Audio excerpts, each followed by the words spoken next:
Labas, malonų žiūrovai. Laidos pradžiai matyti išgalvotą istoriją. Į miestą, gal panašų į Panevėžį arba Šiaulius, atsikrausto gyventi jaunas specialistas. Vakariai išeina pasižmonėti ir vietiniai jį kažkodėl primuša. Vyrai, už ką? O kodėl be treningų? Kitą vakarą jis mieste jau treninguotas. Ir vėl jį vietiniai muša. Už ką? Juk su treningais. O kur kabliuks? Pasirodo, jie turėjo omeny Nike prekės ženklą. Šiandien kalbėsime apie miesto veidą, apie standartus, į ką reikėtų lygiuotis. Visiškai akivaizdu, kad didelę pridedamąją vertę paprastai, neturiu omeny situacijų, kai pučiasi įvairūs burbulai, kurie tos įmonės ir tie verslininkai, kurie turi sukaupę tam tikrą žinių bagažą. Dar kartą apie pridedamąją vertę.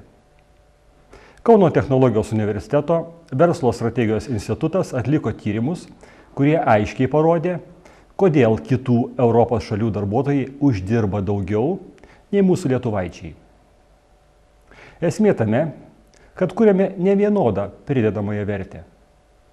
Štai situacija pagal pramonės sektorius. Maisto produktų gamyba. Europos vidurkis maždaug 3 kartus didesnis nei Lietuvoje, o palyginus su Didžiąja Britanija, kuri yra lyderis šioje pramonės šakoje, net 5 kartų. Drabužių gamyba. Palyginus su ES 3 kartai, palyginus su lyderė Norvegija 10 kartų. Mašinų ir įrangos gamyba, palyginti su ES 5 kartai, palyginus su Norvegija 9 kartai. Chemijos produktų gamyba. Už ES vidurkį mažiau 2,5 karto, už Belgijos ir Švedijos, lyderės šioje srityje, 3,5 karto. O jums yra atsakymas. Sukurti pradinį kapitalą užtenka veržlumo ir verslumo, o jį darbinti reikia žinių ir gebėjimų. Visai neblogas žinių kaupimo būdas įgaunant akademinį išsilavinimą. Žinoma, mokytis visą gyvenimą taip pat svarbu, bet bazinius dalykus turėti tiesiog reikia, o tam puikiai gali pasitarnauti kolegijos ar universitetai. Mano galva, miestas, turintis metropolio statusą, tiesiog privalo turėti savo universitetą. Šiauliams labiau pasisekė. Čia yra pedagoginis universitetas. Panevėžyje kol kas yra Kauno technologijos universiteto Panevėžio institutas. Be to, kad savosiuose alma mater jaunimas įgauna žinių, yra nemažiau svarbu, kad mieste būtų kritinė masė jaunimo, kuris dominuotų ar diktuotų madas plačiaja to žodžio prasme. Kokia realybė? Studentai renkasi kur stoti, paskui juos atkeliauja studijų krepšeliai. Tai yra pinigai. Kokia situacija šioje rinkoje? Štai Vilniuje yra 54,2% tų krepšelių, Kaune 33,6%, Klaipėdoje 6,7%, Šiauliuose 4,8% ir Panevėžyje 0,6%. Situacija pastaruosiuose miestuose, ypač Panevėžyje, prasta ir turi tendenciją dar prastėti. Mažėja studentų, mažėja krepšelių. Mažėja krepšelių, mažinami dėstytojų etatai. Kuo silpnesnė dėstytojų grandis, tuo mažiau patraukli galimybė stoti į tą universitetą. Žinoma, universitetų konsolidacija ateityje neišvengiama. Lietuva tiesiog negali sau leisti tokios jų gausos. Bet kita vertus, kuo tai gresia mažesniesiems miestams, jei viskas liks tik Vilniuje ir Kaune. Elito, kabutėse. Klausimas vakare. O kur kabliuks? Savo mintimis pasidalinti apie aukštosios mokyklos perspektyvas, apie miesto situaciją šiuo aspektu, jaunimo verslumą, paprašysime pasidalinti Kauno technologijos universiteto Panevėžio instituto direktorių, profesorių, daktarą Žilviną Bazarą.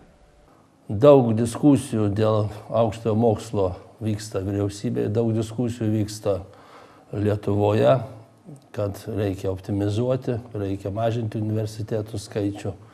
Galbūt kai kurių universitetų ir atsisakyti, juos prijungti ir taip toliau. Šitas procesas be abejo bus bus ir vyks jisai, kadangi mus paliečia demografinė kreivė, tai yra mažėjimas gimstamumo. Ir visas aukštasias mokyklos vidurinės jau šitas palėtė.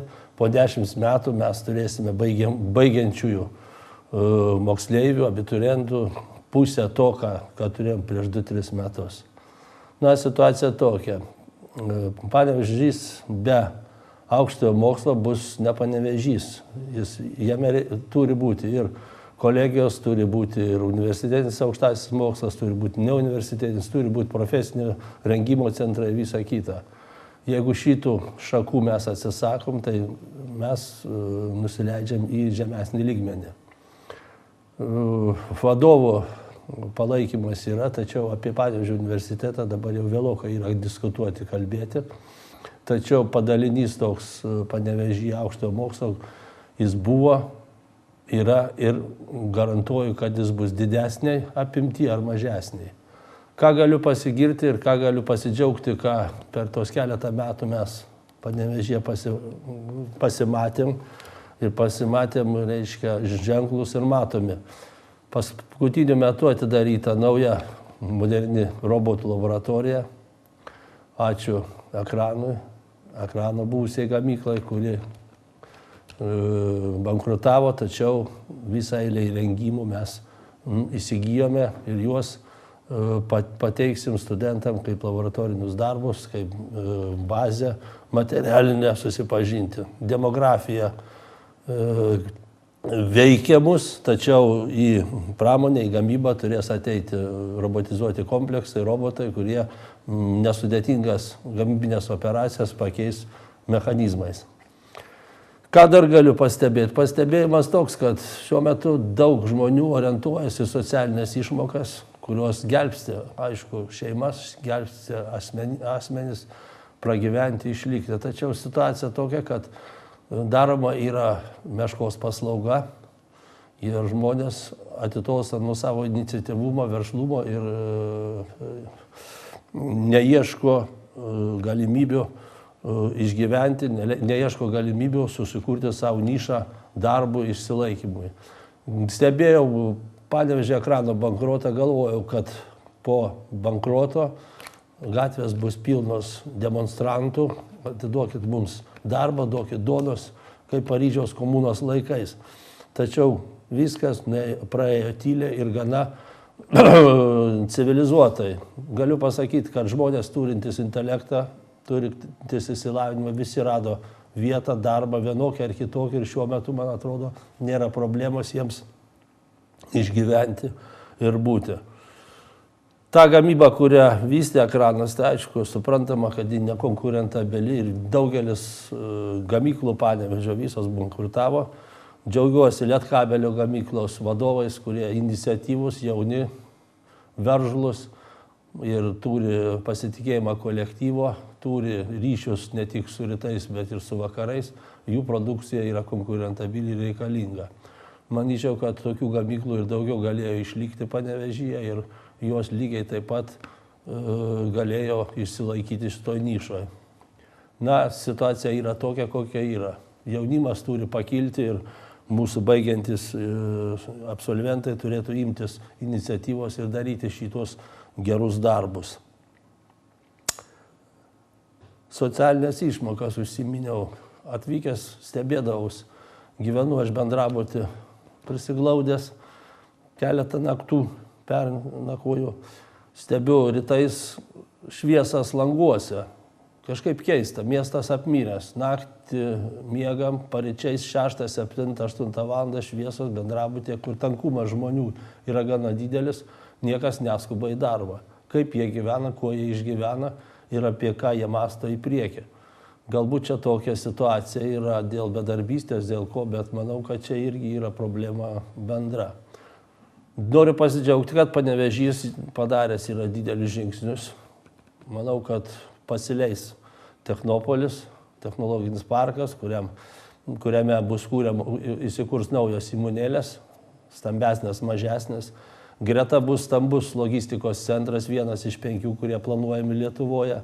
Jie atgaivins mūsų galimybės įtraukti į šitą veiksmą maršrutą Via Baltikos.